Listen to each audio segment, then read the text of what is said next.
waxaa jooga ninka ugu sarreeya booliska gobolka oo sheega ay si fiican isu garanayeen.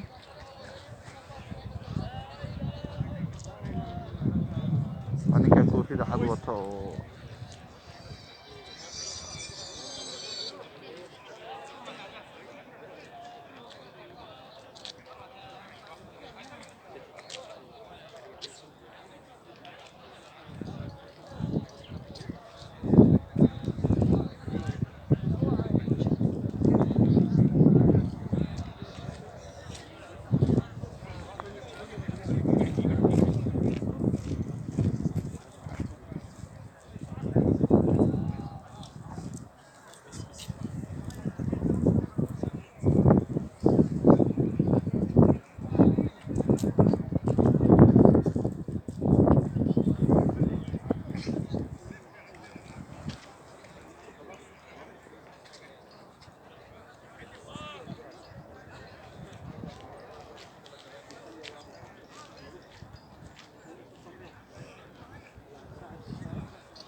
ka xunnahay cod baahiye ma laha. waan ka xunnahay maadaama kala isu dhawaanshaha la diidayo oo lagu amro dadka inay kala fogaadaan. marka muxaadarada si toos uma maqli karno, balse wax yar oo aad u gaaban ayay nagu soo gaaraysaa. cod baahiyana ma haysto imaamka, marka la socod wanaagsan.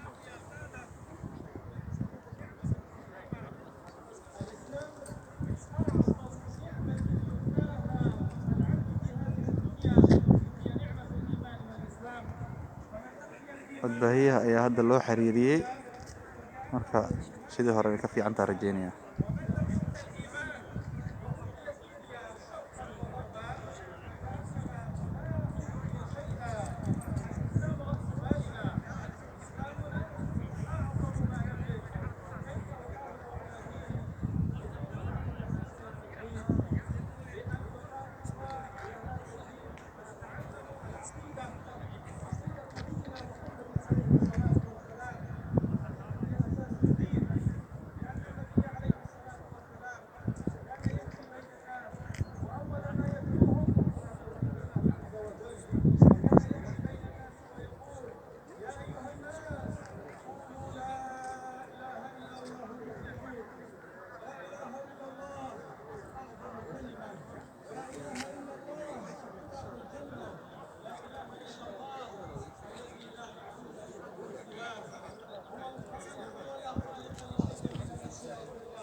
la socod wanaagsan qaybta labaad. Fiidiyowga wuxuu leeyahay part 1 iyo part 2.